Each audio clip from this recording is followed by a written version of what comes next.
Bueno, un saludo licenciada. Vamos a continuar con el libro del psicodrama, con el penúltimo capítulo, que es el capítulo número 6. Un capítulo muy corto, pero importante saberlo, ¿no? Que es la alianza terapéutica. Bueno, uno de los aspectos relevantes del modelo psicodramático es su perspectiva vincular, ¿no? Y por lo tanto, la aplicación del mismo en la relación terapeuta-paciente, ¿no? El despliegue escénico o de cualquiera de las técnicas que ello involucra, cobra vida y un dinamismo en el contexto de una relación vincular, ¿no? Que si así lo permita. Y es en estos términos en donde el psicodrama tiene como modalidades y aportes específicos que se van a abordar en este capítulo, ¿no? El objetivo terapéutico y a la vez instrumento es el yo-tú, ¿no? Desde este enfoque, el sujeto deja su posición de objeto de estudio central de las ciencias exactas, ¿no? Para definirse como un actor social. Los sujetos son portadores de su propia historia, ¿no? Y poseedores de un punto de vista, de una interpretación de la realidad, y esta está determinada por la posición social que ocupan, ¿no? Los significados de los sujetos otorgan a sus distintas vivencias aspectos que afectan, ¿no? Vivencias que afectan por la relación entre el terapeuta y el paciente. Asimismo, Asimismo, la realidad o asimismo la percepción del terapeuta estará teñida, ¿no? Estará teñida por la misma relación, lo cual se convierte en una situación de psicoterapia que es una realidad particular, ¿no? Co-construida, ¿no? En el momento de la dramatización se amplía el campo de la historicidad, ¿no? Tanto del sujeto que protagoniza como el director, como también del director.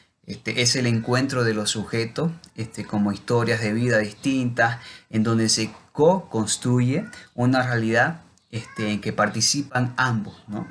Por ejemplo, un paciente que asiste a una consulta manifiesta en forma constante desconfianza, comienza a competir y a decir que él ha abandonado muchas terapias, ¿no? Y que no tolera en las personas ningún tipo de imperfección. Antes de eso, dice que yo estoy, como que el terapeuta está en agotamiento, no hay distancia, y es como que saca una respuesta distante y defensiva a esas demandas, ¿no?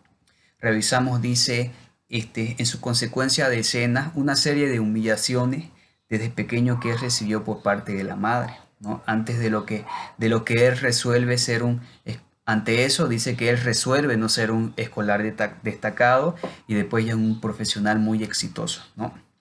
Esta situación de transferencia, dice, se va limpiando a partir de tres elementos. En primer lugar, dice, el que yo mire que me pase a mí con esto, ¿no? En segundo lugar, el que a partir de lo anterior sea capaz de separar lo mío y, en consecuencia, escucharlo y contenerlo, ¿no? Y finalmente, el tercer lugar, el que hayamos explorado las situaciones, ¿no? Explorado las situaciones desde donde surge el temor y la desconfianza, ¿no? Que le genera eso. Y que también genera como que la catexis se deposite, ¿no? Que la catexis se deposite en esa escena y no se generalice a otra, ¿no? A partir de ello dice, no solo se logró mirarlo, sino que también el paciente logra mirarme a mí, dice. Esto es como que el tele, ¿no? El concepto de tele, que es la empatía recíproca, que ya lo hemos visto en capítulos anteriores, que conlleva esos aspectos no necesariamente de simpatía, sino de poder mirar y encontrarse con el otro, ¿no? Para Freud dice la transferencia es un instrumento terapéutico. Para Moreno está presente, pero su instrumento y propósito es el de tele, ¿no? El vínculo terapéutico en psicodrama es un interjuego entre la transferencia y la tele, ¿no? En general, en la terapia psicodramática se busca el equilibrio, ¿no? Entre el análisis de la transferencia, el tele y los contenidos contingentes, ¿no? Si el paciente no elige en algún momento a su terapeuta, no posee ni siente esa libertad y ese derecho. No hay ningún vínculo, un vínculo realmente psicoterapéutico que sea posible, ¿no? Pero el trabajo realmente psicoterapéutico en psicodrama comienza en el momento en que dos personas deciden, ¿no? Deciden iniciar un camino juntos. Es donde el rol del terapeuta entra, dice, desde un rol del terapeuta y otro desde un rol del paciente, ¿no?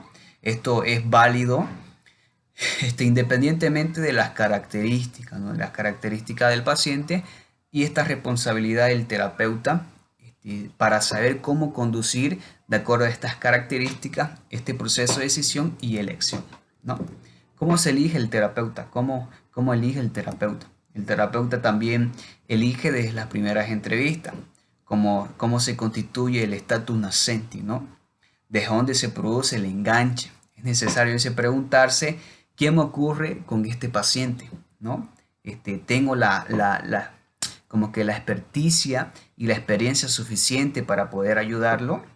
Los aspectos de la historia de mi vida y mis características personales que convergen con los del paciente, están sufriendo, están suficientemente mirados por mí como para poder distinguir y no contaminar mi mirada en el paciente. Otra pregunta, ¿cómo puedo manejar los juicios y las valoraciones que me provoca el paciente en relación a estas, ¿no?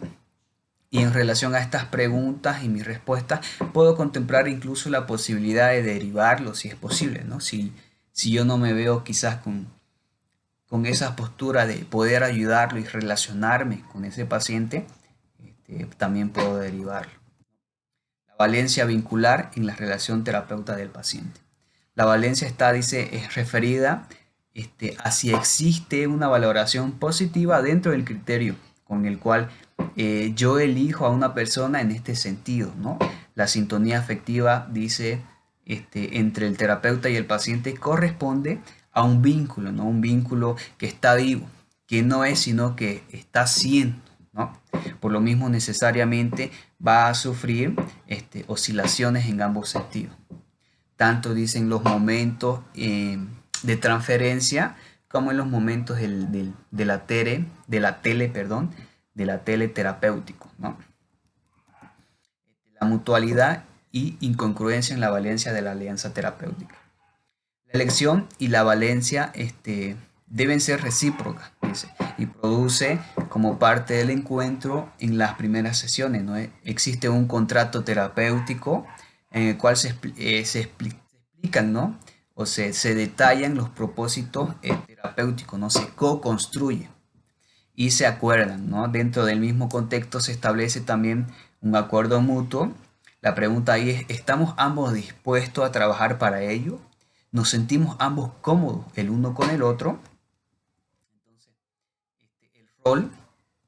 el rol tradicional del psicoterapeuta tiende a una rigidización, ¿no? Se sitúa como un doctor en muchas materias de la vida que posee los diagnósticos y de lo que pasa a la respuesta, ¿no?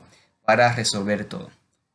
Se coloca también automáticamente al paciente en una situación pasiva, ¿no? De esperar por el otro para que le dé soluciones sobre su vida. Perpetuando, dice, de esta manera los síntomas y lo que genera la enfermedad, ¿no? En el psicodrama psicodramático, bueno, en la psicoterapia psicodramática, por el contrario, el terapeuta posee un rol de facilitador, ¿no? Que no solo posibilita la mirada, la abreviación y resolución de conflictos, sino que también es el que es de la persona, puede mirar los recursos y potencialidades, ¿no? Que ella misma tiene para generar propias respuestas adaptativas, ¿no?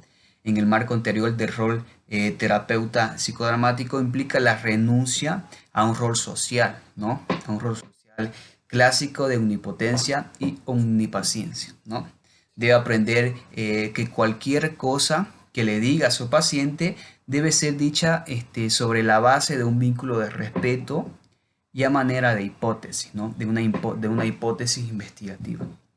Quien tiene, dice, la última palabra sobre su verdad es el propio paciente, ya sea un niño, un adolescente, un psicótico, quien sea.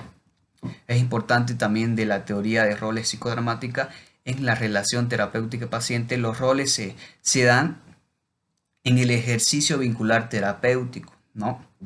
No se dan en forma aislada, dice, sino que sino en ramillete o en clúster, ¿no? Que vamos a ver más adelante. Existen también los tres tipos de clúster, dicen, en la relación del terapeuta-paciente. En psicodrama son parte constituyente y asumida del vínculo, ¿no? Los tipos de clúster en la función terapéutica van a ser tres, que son el clúster materno, ¿no? En el cual el terapeuta escucha, acoge y sostiene el silencio, ¿no? Este rol facilita la profundidad y emergencia de contenidos latentes, ¿no? En el clúster paterno el terapeuta estimula, ¿no? De seguridad para ir al mundo y proyectarse. Aquí existen más como que intervenciones verbales que ordenan estructuras, que opinan, que apoyan. Este rol puede ser muy importante en el momento de intensa angustia, ¿no? En donde la capacidad yoica del paciente se encuentra como que debilitada. Y finalmente el rol fraterno, ¿no? Es un rol que describe en la psicoterapia psicodramática en el que sin perder el rol pueda compartir algunas experiencias como que simétricamente, ¿no? Luego también tenemos la teoría de roles y el aprendizaje del rol terapéutico. Los terapeutas en su inicio de formación tienden a empaquetar, ¿no? El rol. No obstante, y felizmente va pasando el tiempo, el aprendizaje conduce a jugar el rol de distintas maneras, ¿ya no? Psicodrama y dimensiones presentes en el modelo de relación terapeuta-paciente. Si un paciente está muy tendiente a la acción, sin una significación adecuada de lo que está realizando o sintiendo, hay que llevarlo a la palabra, ¿no? Al procesamiento, a la inquietud, a la quietud. Si está verbalizando mucho, hay que llevarlo a la acción y a los sentimientos. Y si está exteriorizando mucho, muchos sentimientos sin procesar, entonces hay que detenerlo y que signifique, ¿no? Que le ponga palabras a esos sentimientos. De esta forma se obtiene un equilibrio entre la acción y lo verbal, dependiendo de las características del paciente. El psicodrama y dimensiones espacial, lo interpsíquico y lo intrapsíquico, ¿no? Que sería como que lo interno y lo social, ¿no? Cada contenido y proceso de la psicoterapia posee un emergente social y un emergente individual, ¿no? Es decir, que debemos tomar en cuenta ambos lados y que existen influencias del contexto y a los problemas sociales que se dan, ¿no? Pero debemos nosotros como que igual tomar en cuenta los movimientos de objetos y símbolos internos que produce, ¿no? También la temporalidad en relación terapeuta-paciente, ¿no? En este marco, la vivencia de los pacientes tienden a ser asumida desde el aquí y el ahora, ¿no? Lo que implica no negar la presencia de la historia o del devenir, ¿no? La historia y el devenir se hacen presentes en la acción psicodramática, ¿no? Deben ser acogidas y contenidos como tal. También en este sentido, dice, se debe cautelar el equilibrio entre el pasado, el presente y el futuro, ¿no? La psicoterapia debe tener un aspecto transversal y también un aspecto longitudinal, ¿no? Eso sería el capítulo 6.